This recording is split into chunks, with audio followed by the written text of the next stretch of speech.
Did you inherit $1 million from your grandparent, or are you about to become wealthy from someone else's hard work? If you say yes to these questions, this show is not for you.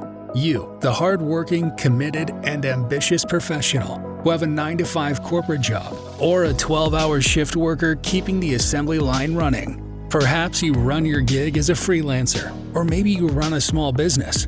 You are in the right place.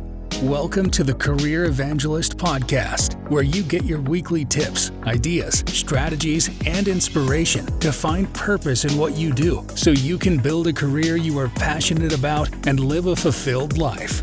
Here is your host, Bola Alabi. Hello, everyone, and welcome to another exciting episode of the Career Evangelist Podcast. On today's episode, I'm joined by a powerhouse leader and a true champion for women in corporate America. I'm talking about Robin Goad. Robin is a senior executive at Amazon Web Services with over 30 years of leadership experience across Fortune 100 giants like Dell and Gartner. She's closed billion-dollar deals and industry accolades, including Dell's Working Mother of the Year. And she built a reputation as a bold, fierce, and highly strategic leader, what many calls a warrior on heels. But Robin's story isn't just about success at the top. It's about rising from the fire. Our journey includes overcoming challenges and confronting the limiting beliefs that once held her back. Today, she uses that fire-forged wisdom to help women master what she calls the Unwritten Rulebook of corporate success. She's the author of the transformative book, Girl by Birth, Woman by Fire, and the creator of the R.E.A.L framework, equipping women to win in their careers without losing themselves. Guys, Robin is here to share the rules, the receipts, and the strategies you need to step into your power and build a career and a life bigger than your job. So get ready, because this conversation is going to ignite something in you. Without further ado, let's bring in our guest. Hi, Robin. How are you? I'm great. Thank you so much for having me. I'm thrilled to have you join us. The only thing that I'm going to challenge you with now is that I see that you are helping women. Why are you leaving men out? Why are you leaving me out, Robin? If it works for you, great. But not having a woman 30 years ago that I could come up under, her wing and have someone explain how this game was going to be played. It just really, I really want to go back to those young professional career women and give them all the secrets, and help them be successful. If some of the men get benefit and get blessed by it, that's great. I'm a mom of one daughter and 3 boys. So, so I of course I want everybody to succeed, quite frankly. Okay, no, that's good. And thank you for all you are doing. You said there's an unwritten rule book. I'm curious to know, what does that mean? What is this unwritten rule book about corporate success? So first of all, you have to realize that this is a game. Corporate America is a game. And like all games, would you ever go play football or soccer or basketball without knowing the rules of the game? No way. No, you sit down to play a board game. There's a rule. You get a little pamphlet. It tells you all the rules of the game. Well, corporate America is a game. It is a game to be played. And I really did not realize that until I was about 45 years old. And once I realized this was all a game. And just like all games, there are rules and there are strategies to win the game.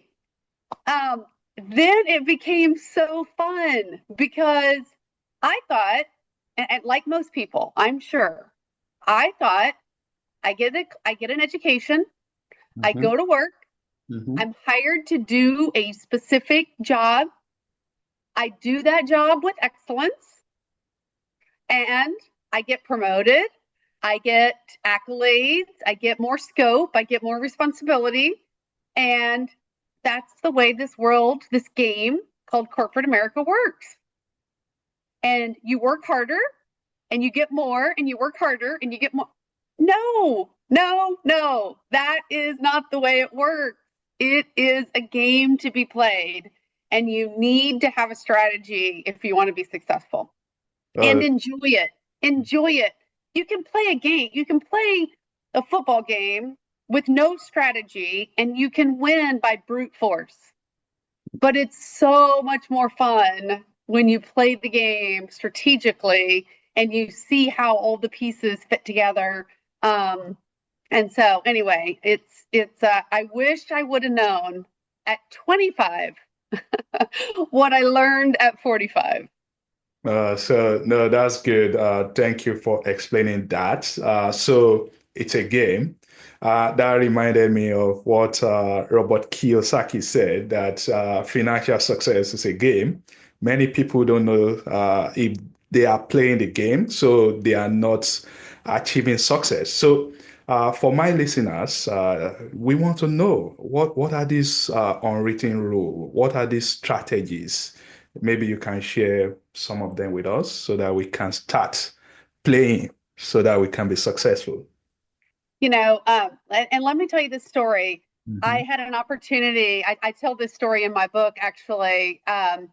I guess I was probably in my late 30s, maybe early 40s, and I had the opportunity to drive one of my executive vice presidents from the airport out to go visit one of our customers.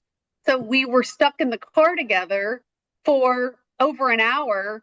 And I thought, oh my God, this is amazing. I have an hour and a half with our executive vice president, and this is the best one on one opportunity ever, right?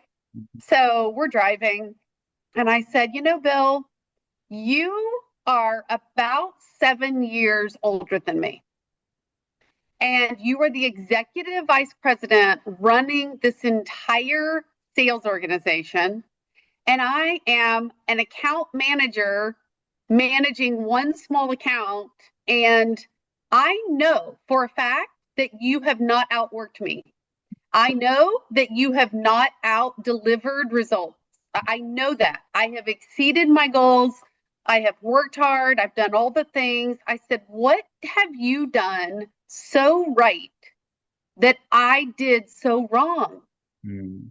And he said, well, Robin, what a great question, first of all. What a great question. Oh, that's right. And and he said, first of all, don't don't think for a second that 7 years in the IT technology world is not a lifetime, because 7 years when you're talking about technology companies and industries around technology, that might as well be 70 years in other businesses at the speed at which those organizations grow and change.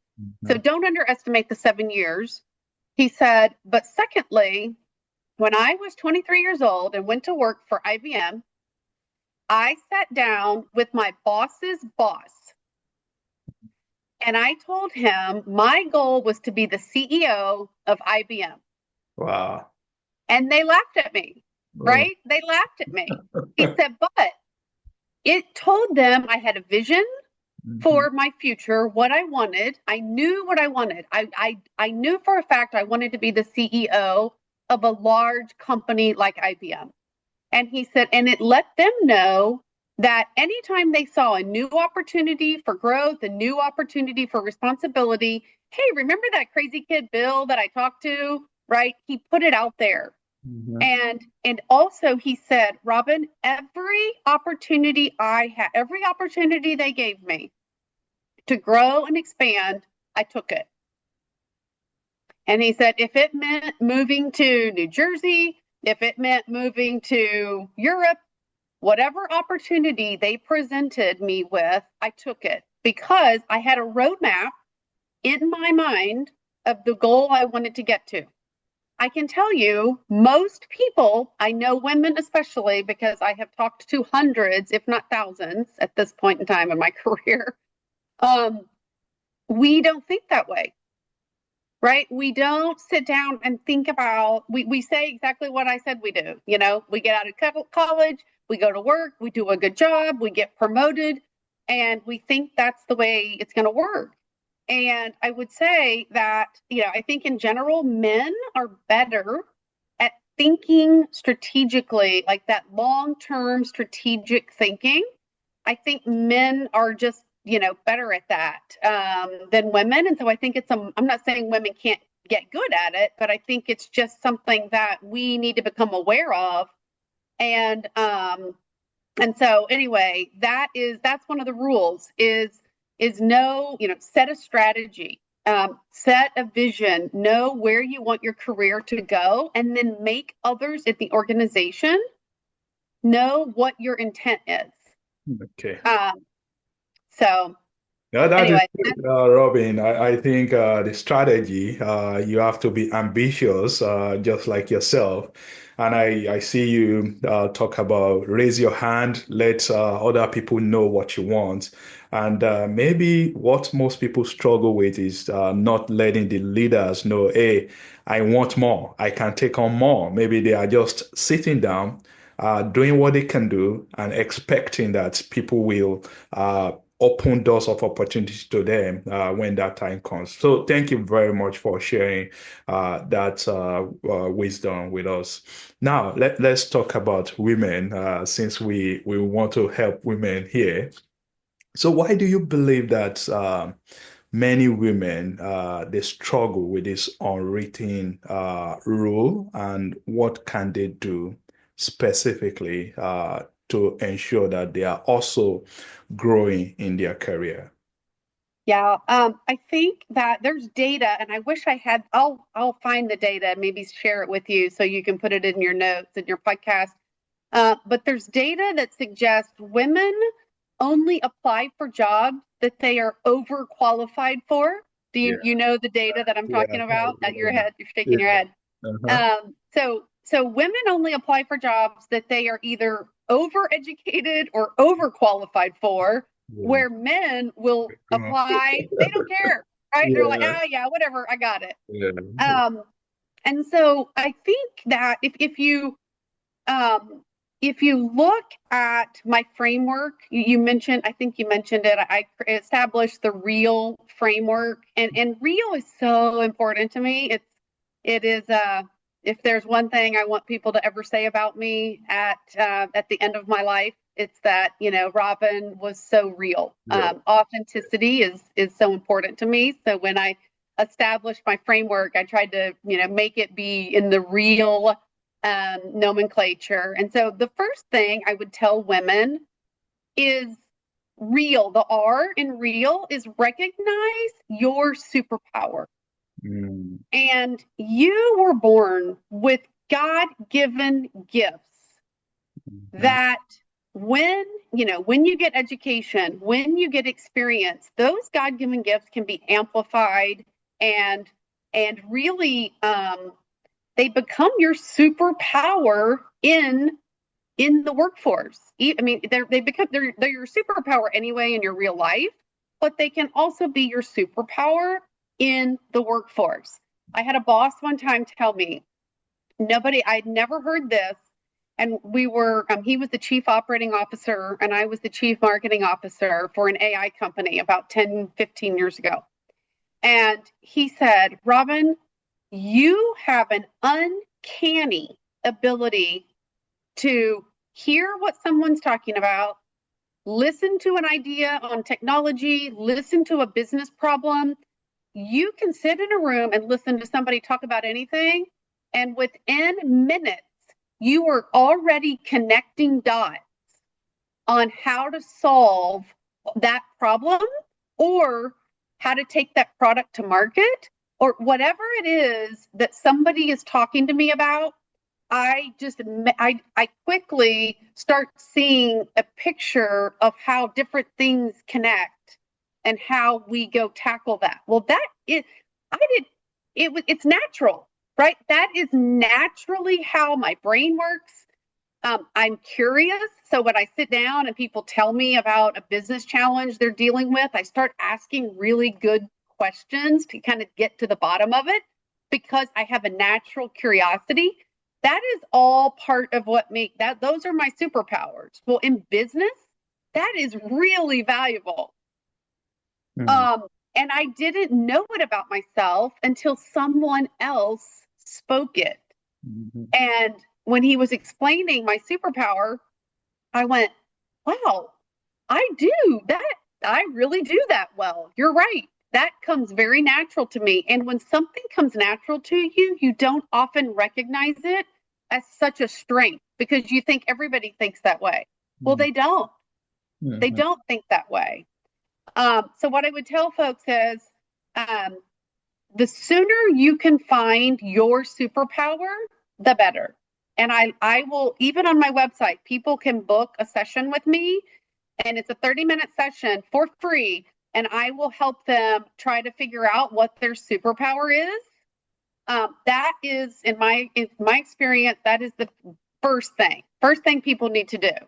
The second, after you realize what your superpower is and what you're going to operate in authentically, then you can establish, that's the E, establish your strategy.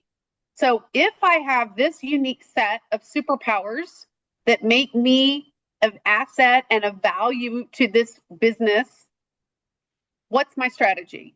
How do I go deliver value with my superpower in this organization? And what is my strategy to get there? And what I mean by also a part of that strategy is, who are the internal stakeholders? Oftentimes in business, we do something where we map out stakeholder maps whenever we're talking about somebody else's. If you're in sales or you're in marketing or you're in product development, you will map out a stakeholder map to tell you all the different people, right, that you need to talk to and learn what their points of view are. Do the same thing when it comes to your career. Map out a stakeholder map in your own organization. Who are the people that are always on stage? Who are the people that are always talked about? What are the names of people that, even if they're not the manager or the vice president, what are the names that you hear over and over when you're in meetings? You will start to hear people, and you can map out, okay, that person is well viewed, they have a good brand, that needs to be an ally. How can I become an ally with the people on my stakeholder? That's what I mean when I'm talking about establishing your strategy. Yeah. Okay. And then the A, I'll tell you the A, since I'm doing it, I'll give you the A. The A is align. So you need to align your strategy with those unwritten rules that I'm talking about. And those unwritten rules, I've got a whole workshop about the unwritten rules. But anyway, it's aligning your strategy now with those unwritten rules. And like I said, part of that is not just going to work every day and working the hardest. You have to be strategic in how you're going to go play the game by those rules. And then the L in the framework is lead. And that is lead with authentic power. And what I can say at almost, at 54 versus 25 is, when you are operating in your superpower and you are working out your strategy, you've developed your strategy and you're working that out, you're playing the game. It's a game, and now you're playing it, and you're playing it smart. It's easy to operate in your authentic power because It's fun. This is actually fun when and you're winning. Like it's you're doing good for yourself. You're doing good for your organization. You're delivering a ton of value to the organization, and you're not killing yourself doing, draining time suck activity that isn't getting you what you want. Right? It isn't working harder. I know that sounds so cliche. It's not working harder. It's working smarter. But but that's also empty. Okay, I get it. Don't work harder, work smarter. But what does that mean? And that's what I'm trying to, peel apart for women and men. That, work smarter, not harder. And let me tell you what I specifically mean by that. Robin, that was so good. I'm going to Good. summarize the real Okay. framework. Recognize your superpower, and that is about finding your strengths, your natural ability, your talent. For you, it's curiosity. I was going to ask, can we develop? Let's say I want to be a CEO of an organization.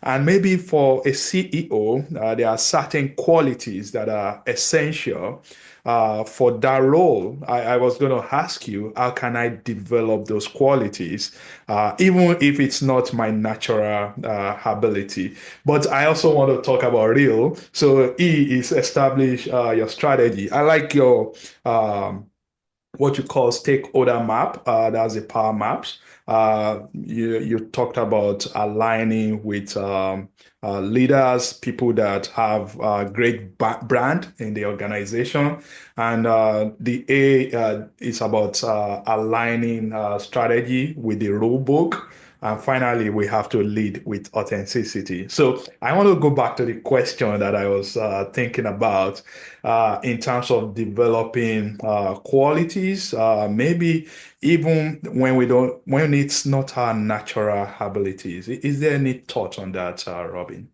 Yeah, so I'm a big believer in not trying to develop weaknesses into strengths. I I'm a believer that you double down on your strength. And I'm not saying that, I am not going to be your CFO because I never want to have to deal with all the finance stuff, right? Yeah. But it doesn't mean that I don't have to have skills in running a P&L, right? Obviously, if you're running a P&L, you have to learn. But I'm a big believer in doubling down on your strengths, not trying to make your weaknesses your strengths, because I think you make your weaknesses, you get them up to par, right? You don't make them a hindrance to your success. I couldn't run a successful P&L if I didn't understand the numbers. Right. So I have to have a base level, but I am not going to invest anything more than I have to get my weaknesses up to just functional level. I'm a believer in operating in those superpowers. And if you look at successful CEOs, they are obsessive, right? I mean, most CEOs are crazy, right? They're a little bit crazy because they are. Look at them all. I mean, they are obsessive, crazy folks. But look how laser focused they are on their strengths, which is generally setting the vision, right? Setting the strategy, setting the big high level vision, and Right. then they surround themselves with people that are good at all those other things. But they are the ones out there that are just, the CEO is the mouthpiece of the organization. That is what the CEO's role is. And so if you want to be the CEO and you are not comfortable being the mouthpiece of the organization, Then that's not you. it's not you. Right. It's not you, right? So I believe in strengthening your weaknesses, but I'm a big believer in jumping wholeheartedly into your strengths. Okay, you told us to double down on our strengths, so I love that, Robin. So, your journey includes many challenges, Mhm. trauma, hardship, and reinvention. How did those experiences shape your leadership today, Robin? Thanks for asking. It's never is the journey, a straight line. God, wouldn't that be great? I don't know. I don't really know if it'd be great. Might be a little boring, but I don't know. Would have been fun to It's gonna try. be boring. Yeah. Um, so yeah, I had a lot of childhood trauma that I dealt with. And I think that is probably why it took me longer to really operate in my superpower and feel comfortable in my skin. My background, I came from an abusive alcoholic home, and a lot of abuse and negativity there. And then my first marriage fell apart, and I spent all of my time um, pouring into my career because I could compartmentalize my life, and I could put a nice box around all the things that I didn't want to deal with and all the hurt and all the trauma. I could put that in a box, and I chose not to deal with that for a lot of years. And I could put my career on the other side of the page, and I could just go perform. Mhm. And I say that, corporate America is a beautiful place. It's a perfect environment for a broken little girl trying to prove that she's worthy, that she's good enough. Because I could perform, I could get all the accolades that I wanted and needed, and to get my validation from. I'm not saying it's right. That's not the way. That I had to go through a long healing journey to be where I am today, and be whole. But in my 20s and 30s, I was a great corporate America warrior, because I worked hard. I got all my validation out of everything I did at work, and it felt good. It felt good to succeed there. But that is not the ideal path. That is not what I recommend. Oh, today you are preaching fun. So for somebody that is saying fun, that means you are telling people to find something that they enjoy, so that they can be more productive, so that and bring out their best. To be honest, so I like that. Now, finally, as we are wrapping it, Robin. You've been saying and you've been telling people to build a life that is bigger than their job. What does that mean? If you don't mind me Yeah. asking. Yeah, we spend a lot of time in our jobs, and I like to think that all of the experiences that I've had in life actually make me a better leader at work. And I think it's also what has made me so passionate about pouring back into those young, career women. But I wrote a book, Girl by Birth, Woman by Fire. And when you go through fire, there's a lot of things that can happen. It can burn you up. It can improve your color. It does a lot of different things.